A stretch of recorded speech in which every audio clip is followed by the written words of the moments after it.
Welcome into the Thunder Basketball Universe presented by COOP Ale Works. It is now officially that time of the year. The draft is upon us. We are recording this on Tuesday, June 21st, which means the draft is officially 48 hours away, and Gallo is less hours away from getting on a flight and going to the Barclays Center. And to help us talk about the draft and get you all ready for draft night and what's coming up after that, we are joined by our very own Royce Young here at the pod desk. Royce, thanks for being here. Super pumped to be here. Excited about draft week. Feels like we've all been looking forward to this week for quite some time. So I'm fired up about this draft week. Royce, you've covered the Thunder's draft nights for a long time. This is going to be your first time covering it kind of on the inside and as a part of the organization. On the other side of the curtain. Yeah, what can you kind of share about your experience covering it from the other direction and then now, having this perspective? Well, there's always been kind of, I guess there's technically three ways to cover an NBA draft when you're a reporter. You can be there in person, right? Which I never actually went to the draft.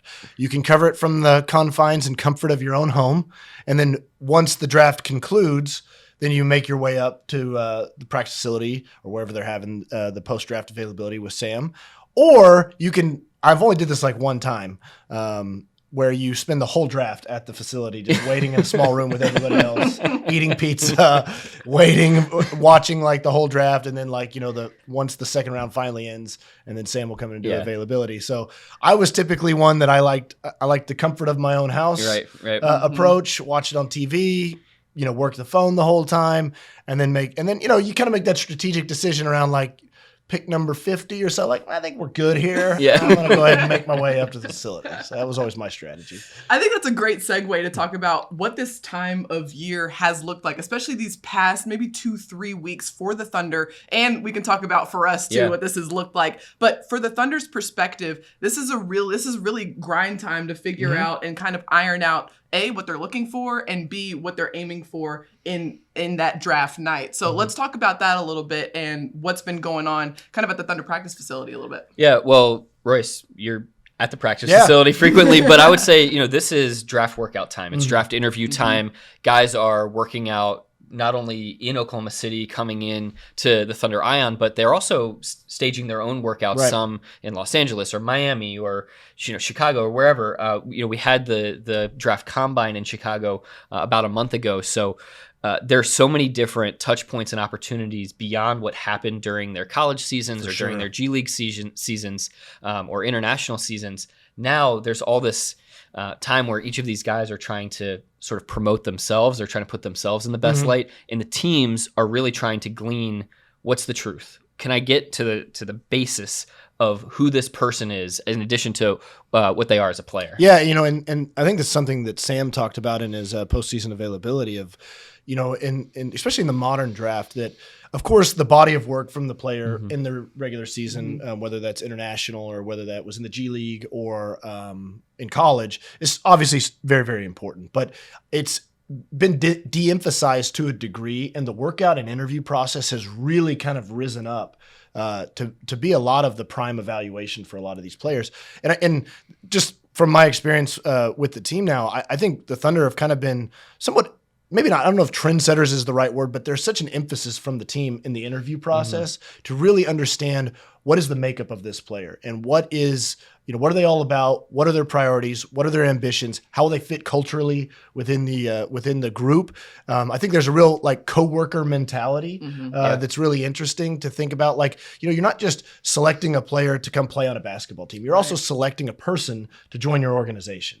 And that means, how does that person interact with everybody within the entire group? And I think that the Thunder really kind of try to take that holistic approach. And that's where I think not just the workout portion of it, but, how do they interact when they're in the building that day? How do they, talk with everybody? And so I think that sort of stuff, a lot of teams, you've seen them really kind of adopt that same sort of mentality because everybody around the league wants to kind of mimic the Thunder culture. I mean, there's a few teams around the league that they have this kind of culture set apart from other teams, and that everyone else is kind of trying to say, how do we get that? Right. Well, a lot of it starts right here at the foundation of who do you select when you bring somebody new into your group? What's your hiring process look like? It's not just about flipping through the resumes and the cover letter. outsiders. It's about really getting a holistic understanding of what type of person you're drafting. And this goes back to something that Sam has said often, which is we don't just draft people or players, we draft people. Right. And so it goes into the Thunder takes a lot of pride in the character of their organization and just kind of the fabric that makes up the organization and its people. And so, Royce, this is something that I wanted to bring up, and that's the evaluation process, right? And Sam has kind of hinted at this in his press conferences about, their scouts that are working really, really hard. There are coaches in these workouts working really hard to try to understand, evaluate each player. And so when all these people come together and make these evaluations, sometimes it's not a consensus and there's a lot of back and forth about it. Yeah, Nick, you were talking about that before we started about the lack of, I don't know what, I guess the diverse opinions that are available within a room. Well, they want to be a group that is independent minded. And what that means is not looking at what the national outlets have to say about, where these guys are slotted, not falling into the conventional wisdom of this is an X player draft or this is a Y player draft or this is a draft that's really strong in, this position group or something like that. They've got to go do the homework themselves. And if you think about the Thunder organization, they prioritize doing their own work and doing the work every day and not sort of leaning on what somebody else says or what's out there. That means, and we've heard this in some of the draft pre-draft press conferences with some of these prospects, you talk to every guy and they've all said, oh, the Thunder's done their homework on me. Right. Every single one. And it's kind of fascinating to hear that. And, I think that there's another aspect to this too, which is not only the Thunder identifying the qualities of the players that the team wants, but also something that Sam said about a month ago, which is they want guys that want to be in Oklahoma City. They want guys that, as Sam said, when they come here, they can say, Oklahoma City gets me. Right. They understand me. And that, more than anything, is just a strategic long-term play in the fact that you draft a guy in the NBA, particularly in the first round, and you have the opportunity to have that guy be in your city for up to 8 or 9 years. And so with that in mind, you want a guy that you feel like is bought in and understands the vision and understands wanting to be here. And so those are things that, of course, are part of the evaluation process too. Of course, like there's somebody with my skill level that would love to, so those things have to balance out. You got to find the guy that can play. Right. But you also have to find the guy that can play here and can fit in here. Exactly. I've always thought you were a great fit. In my role. In your specific role. Yeah. I want to go back to something that you guys were talking about just a second ago, but, kind of in that evaluation process is that, I think a lot of times people can think that, or they get caught up in drafting for public approval, right? Like, as good as guys like Jonathan Gavoni are and Mike Schmitz and Kevin O'Connor and all the people that do mock drafts, and they talk to a lot of people around the league and they can even evaluate players on their own. You're not drafting for their approval and to get a good trade grade on ESPN.com at the end of the night. Like you have to select a player that's going to be part of your organization. And so I think that the Thunder have done a really good job, and history really speaks to this with their own draft record of separating that out. Yeah. And I think that there are a lot of organizations around the league that kind of, they want to separate that, but they also get kind of caught up in the idea of like, if we don't take this guy, then, like, what's the reaction? They want to win the press conference rather than win. Right. And so I think that sort of thing can happen. And sometimes the obvious pick is the easy one. Yeah. Kevin Durant was a pretty obvious pick. It was pretty easy to make that one, and it was a good one, And so no reason to go, radical on that one. Russell Westbrook, less so, right? So, I mean, like, there's good examples, I think, throughout Thunder history where you can easily make those separations, but like you said, I think that's part of this evaluation process of is trying to kind of eliminate that noise. Not that they're not paying attention to it, because I think that you can glean a lot of information and understanding about what's the temperature around the league and what's going on. Because again, firsthand, like they're doing their homework. Yeah. But I think that separating that and keeping things kind of in their own buckets is what the Thunder do really well. And the Thunder has a history of being able to identify guys and go against that grain. I mean, you think about the Darius Baisley selection, Alexei Pokusevsky, Terrence Ferguson. These are all guys that the Thunder certainly did their homework, and they went out and they not necessarily took a leap, but they had invested more time and energy in really researching these guys. They had gone and found younger players in the draft, and so maybe just to level set, the Thunder has a handful of picks here in this draft in the top 34. 2 of which are in the lottery. This is the highest that the Thunder has drafted in a long, long time, over a decade. And so at 2 and at 12, I just know from our standpoint, preparing for this draft has been very different than the way that we've prepared for previous drafts, not because, the picks are higher and so therefore it's like, but there's more potential players that are more prominent and, have, more, I guess, public knowledge out there about them that are going to be in the Thunder's draft range. And the Thunder's got 2 stabs at it in the lottery. So there's more potential for guys that we're going to be potentially welcoming in on Saturday after the draft. Yeah, that's one of the cool things about, drafting high is that, there's only one other team out there that you get to see one name get crossed off your board. And say that guy before you get to choose. And so that's what, I spent a week with the Minnesota Timberwolves right before they selected Anthony Edwards. And that was kind of part of what they were talking about so much of like, and that draft was kind of perceived to be like a down draft, right? Yeah. And obviously that wasn't the case. It's been just fine. Yeah. LaMelo Ball, Anthony Edwards. And so, but like that's what they kept repeating. It was like we could choose first, and so like even the Thunder aren't choosing first. Second's pretty good. I mean, I think that's second best. If I'm understanding that right. So I mean, like you said, there's like basically the whole board is available, and so there's a lot of players there, and everybody's kind of got what they think is the consensus, and everything's falling around on the top. But who knows what that looks like on draft night? But like you said, Nick, I think that it does kind of open up this range where you're not necessarily fixated on like, okay, well those will probably be gone. Because that won't be the case come Thursday night. One last just sort of thing that fascinates me about the draft is for Oklahoma City, this is such a lifeblood of the organization, the draft. And for some organizations, the draft you can pick maybe a little bit more for need or for like short-term fit or for all of these other reasons that you hear about guys getting drafted to certain markets. For the Thunder, like this is the opportunity to get certain guys. And like there are some guys that don't come about as frequently in free agency for the Thunder or for some of these smaller market teams. So I think that's the fascinating part and part of the reason why the Thunder goes so full bore into their preparation for drafts like this, because these are the best prime chances to get elite talent for the Thunder each year. I mean, that's really well said because, there are other organizations in different markets that certainly can de-emphasize the draft. I think the Thunder, if everybody has an understanding of how much resources put into the draft, international scouting, amateur scouting, and there was many times this season where you'd be like, "Where's Sam at?" And he's like, "Well, he's scouting." Yeah. So, even the general manager is like firsthand active part of it, going overseas, staying here, watching games constantly in person. So, like you said, Nick, there is something that is a huge focal point and really necessary to one, sustain the organization, but also create some longevity in terms of the success of the organization. Because if you did kind of if you took a strategy to where you're trying to plan in 2 to 3 increments and saying, okay, let's plan for this free agency or that free agency, it can really, really reduce down your windows. Yeah. Because those things can be fleeting. I mean, they can go back and forth. But like you said, if you draft a player that fits culturally and within the city, you can have somebody for almost a decade if things go well, or maybe even longer. So, I think that has always been a priority basically from day one here in Oklahoma City is to really understand that is such an important part of the draft. And also for me, like, I think that there's a lot of pride to be taken in the fact of like, this is the way that you kind of build an organization. I'm just thinking like anecdotally,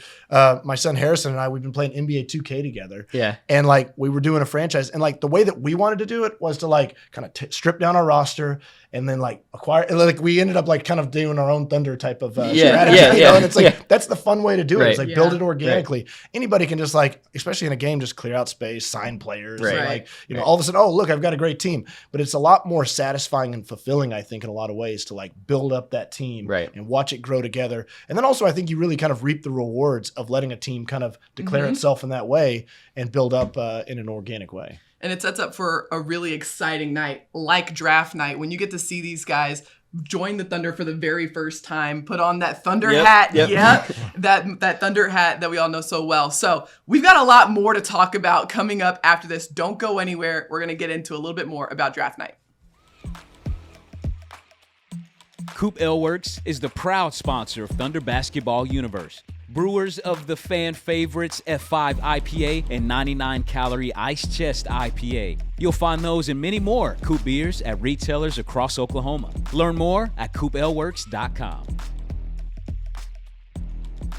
one of the most exciting moments of draft night is seeing like kids with their dreams being realized for the very first time, putting on that draft hat, realizing that they're about to step into the NBA, their dream that they've probably had since childhood. And that's a moment that is my favorite of the entire draft process, is seeing that happen. And Gallo, you were in Barclays Center last summer, the last time the Thunder was able to draft in the lottery, and that was to get Josh Giddey. You were there for that moment. What was that like? Oh, it was amazing. That was a childhood dream of mine to go to the draft and watch that unfold. And I just remember, rushing downstairs as soon as the pick was made, getting to kind of glimpse Josh walking across the stage right before I went down the elevator. And little did I know that later on he would tell me that actually that walk and going to shake Adam Silver's hand, he didn't remember at all. Oh, really? He had no recollection of it. He remembered hearing his name called, and then like it was blank for about 5 minutes, and then suddenly he was back of house, like starting to do interviews and take like selfie videos for the NBA and for the Thunder and all that. So it was just, that was an amazing experience. We actually got back to sort of the little interview area, and there's these little stations for each of the guys that get drafted. And you have to remember last year was still kind of in the height of COVID restrictions. So there weren't that many media that were actually at Barclays. So we were the only ones that were there ready to talk to Josh Giddey. So we got an easy sit down one-on-one. We were able to clear out some space, bring over some chairs. It was kind of a nice little production there. So Gallo, like, take me through the whole process of draft night when you're there in person, because I assume you're in front of the TV broadcast, right? Like there's probably some sort of delay on TV, I would assume, to some degree. Yeah. So, and then as we know with the Thunder, they're unlike a lot of other teams in that a lot of times their pick is not known until it actually comes out on the TV broadcast. Right. The Thunder are kind of notorious for keeping things in-house. So when you're sitting there, are you like literally like, okay, let's see who they say? Yeah. I mean, we're waiting to hear what's said by Adam Silver. I mean, of course, I'm like refreshing Twitter constantly and hoping that the Wi-Fi is like working correctly. Yeah, so I can find out. I did find out about Trey Mann on Twitter before that was announced. The interesting thing about being there at the draft too is you never know who might be in the stands. Right. Yeah. So the Thunder last year had second round selections as well. They ended up trading up to 32 and they had 55. Trey Mann was not in the building, but Trey Mann was in New York. So we're scrambling to try to figure out, well, okay, so we can't get Trey here at Barclays. Can we go try to track him down and find him wherever he was in New York? He was with family, and actually we found out later he went to a gym to go shoot and work out at like 1 a.m. that night. The night he got drafted. The night these dreams are fulfilled. Yes, exactly. Yep. He's like, let me go start working. He's said not he wanted going to out go and to party. He wanted to go to the gym and get some work in. His comfort zone. Yeah, he wanted to just go and have a ball in his hands. And honestly, I'm sure for a lot of those guys, the emotions of the night, like you were saying, Paris, like, you got childhood dreams fulfilled, and there probably is like a clarity of like the place that I probably feel like most comfortable to get my mind right and to process this moment is maybe just on a court with the ball in your hands. Everything is so unfamiliar on that night, right? You've obviously never been walking across the stage to shake an NBA commissioner's hand, and you just went through probably the 3 hardest weeks of your life doing workouts and flying all over the country. So I can only imagine that, like, after that, I would want just a little bit of familiarity with the basketball and a 10-foot. Well, I was listening to a podcast with Baker Mayfield, of course. On brand. But he made a really good point about like that he was kind of recounting the night that he got drafted number 1 overall by the Browns.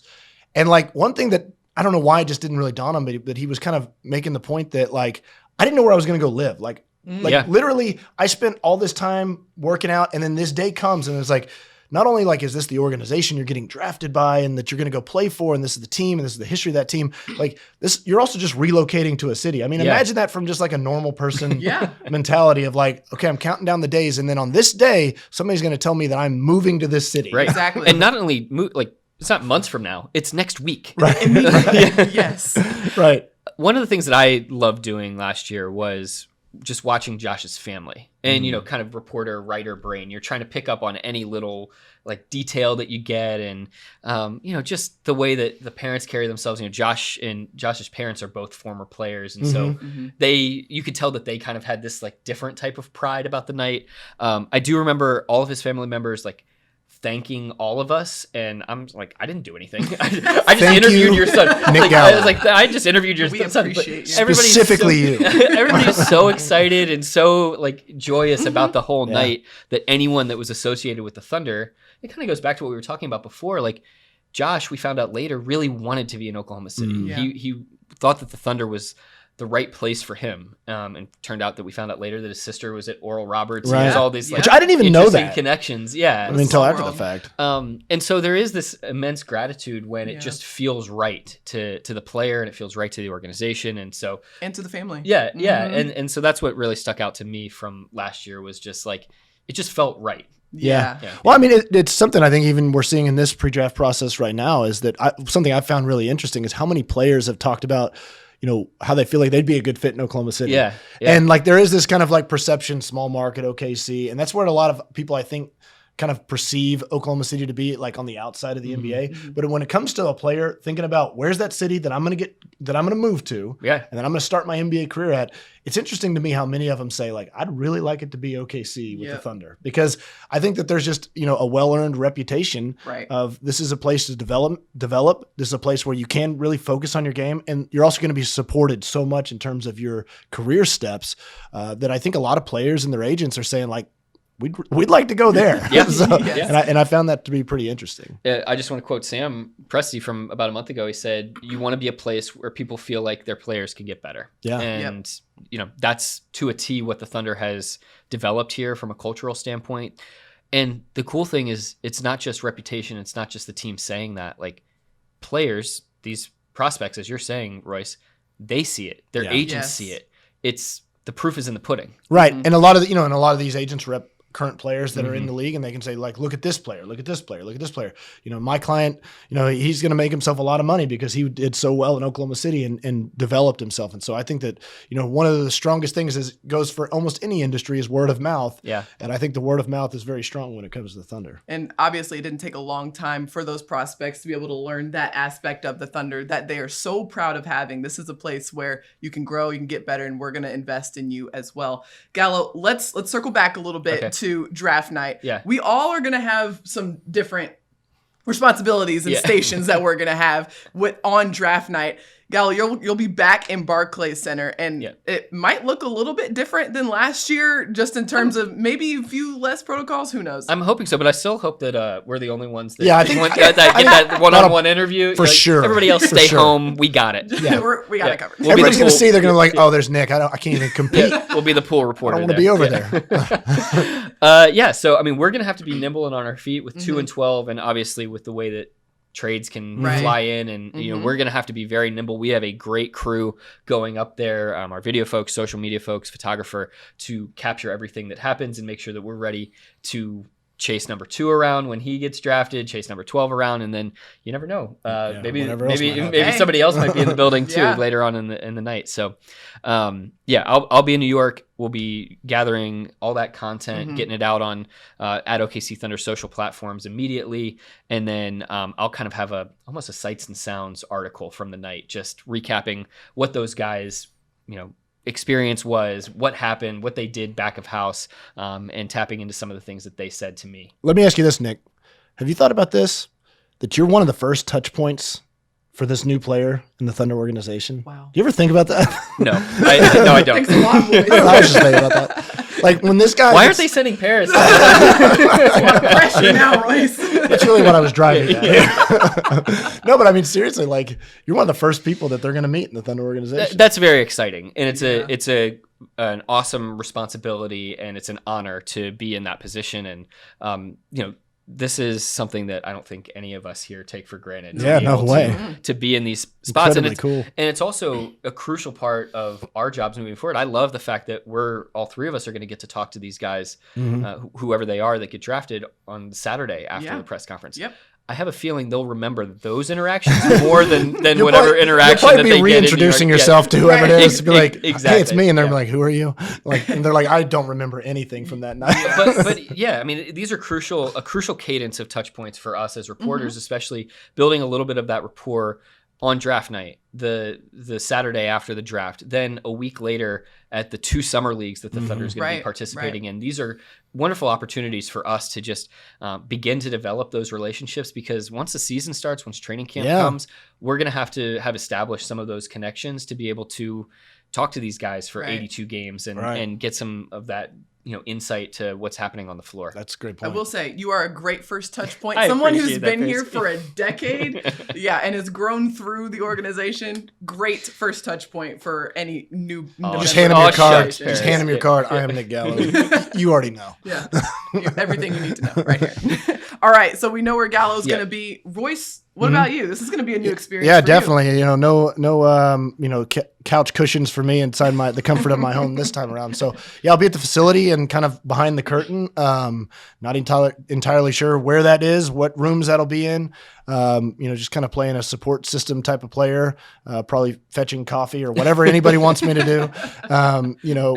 But I'm really looking forward to just kind of experiencing it from that other side. I mean, that's what so many things have been for me personally, just this year, of just like experiencing things that I've always kind of wondered about. What does that look like? What does that feel like? And now you kind of get to see a lot of those things firsthand and experience it. It's going to be really neat just to kind of see it. But, I think in a lot of ways, it's going to probably kind of come down to experiencing it the same way a lot of other people do, of like, let's watch the TV and see who we got. Because I don't know that it'll be all that much different, but it'll be really neat to kind of at least see that from the other side and see what that feels like. But I'm definitely prepared for a long evening at the practice facility. Well, I'm glad you mentioned that, because there's one other thing that happens that I'm curious to get your take on afterwards, which is once the draft is over, draft night is not over. No. It's not like Sam walks out, and we'll get to your role here in just a second, but it's not like Sam walks out after the final pick and just does his press conference right then. Right. There's a whole another level to the draft of signing summer league players, signing undrafted free agents. I'm curious to get your perspective of what that looks like and how everybody springs into action once the draft is over. Well, because that's what, again, like I think a lot of people think of the pre-draft process, and they think about it in terms of like you're just working out the players you want to select. Mm-hmm. But so much of that is gathering a ton of intel and information and connections with a lot of players that you want to fill out on your summer league team, or an undrafted player. Lou Dort, undrafted player. Mm-hmm. There's a lot of good undrafted players that are available, and a lot of those guys, they have that unique opportunity to kind of select where they would like to go. Yeah. Lou Dort's a great example. He wanted to go to Oklahoma City because, for like we talked about. Yeah. So, all that kind of pre-planning that goes in is not just for the players that you're going to select at 212 or wherever else. A lot of it's to fill out your team and to make those immediate phone calls afterwards. I've always found it pretty interesting that Sam does his availability always at the very, very back end. A lot of times it's an hour after the draft ends, and it can kind of be an excruciating wait. I mean, Paris, you're going to feel it. Yeah. But, a lot of other executives, they often will make their selection, then they'll come out and do it. And that's never been the way. And I mean, it's not surprising, but that's never been the way that Sam's done it. He's waited till the very, very end of it happens. Mm-hmm. Everything's kind of closed up, buttoned up, finished up, and then he'll come out and then, talk about it. And a lot of times that can be midnight. Or later. I'm trying to think of some of how late some of those have gone. Last year I was here at the corporate office, I think until 1:30 in the morning. But that's also because I had to write an article following Sam's press conference. So the work wasn't done until after Sam was finished talking and after I had filed the story. But that leads to where I will be. I will be up at the Thunder Ion waiting for Sam's media availability to talk to him so I can put out an article on OKCThunder.com just kind of wrapping up draft night from that perspective, from Sam's perspective. So all that to say, there's a lot of content that's about to come your way from draft night. From Gallo's perspective, there's always incredible content from our videographers and our photographers who will be at the Barclays Center just capturing that night. It's always such great stuff. So you're not going to want to miss it at OKC Thunder on all social channels and OKCThunder.com for all of our articles as well. June 23rd. It's right around the corner. It's awesome. It's kind of crazy to think about. We've been teasing it for it seems like months now, and it's only 48 hours away. I'm so pumped up. I mean, seriously, I'm just so pumped up. It's going to be, these are the type of nights that for organizations, they can really, I don't want to overstate it to say it's going to transform anything, but you're adding in new players and it's a big deal. And, this has been what the Thunder have been really working for and trying to have this type of opportunity to bring these top tier type of players in. And it's going to be so exciting to see whoever that might be and, hit the ground running. And then, like you said, Nick, you turn right around, you get to see them in summer league, and it's going to be awesome. Hopefully they get to play a little more than 2 minutes like Josh did. We saw that one dunk, but boy, that was a really good glimpse. It was a great dunk. Yeah, it was a good dunk. So good. But as you're saying, Royce, this is what the Thunder has been building towards. Not that this is the end of that process. It's a continuation of that process. But you think about some of the players that the Thunder has in place can build with long-term. You think Shea and Josh Giddey, who are on long-term contracts, Trey Mann, who's on, a rookie scale contract, Jeremiah Robinson-Earl. There are these guys, Poku, Teo, like they're on these contracts at the beginning stage of their career with the opportunity to extend down the line.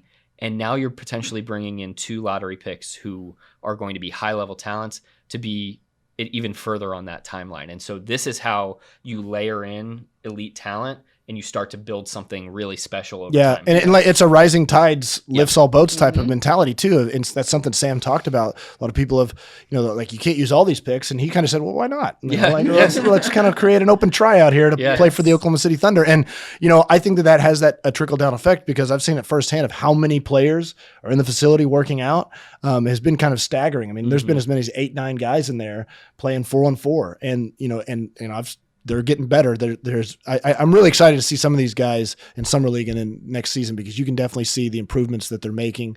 And I think a lot of that has just to do with the fact of there's an understanding of more good players are coming to this roster, and your place is not guaranteed. This is something that you're going to have to continue to work for. And I think that sort of driven mentality really trickles down throughout the organization. And the expectation, just for total clarity, is that actually the guys coming back, they're going to be the ones that raise the level of the team more likely than the rookies do. If you look across the league, rookies in general don't elevate a team in terms of wins and losses more than the guys that are returning. And I think it also sheds light on those picks from last year, particularly Josh at the number 6 spot, the type of player that he is, that is a connector of the team. Yes.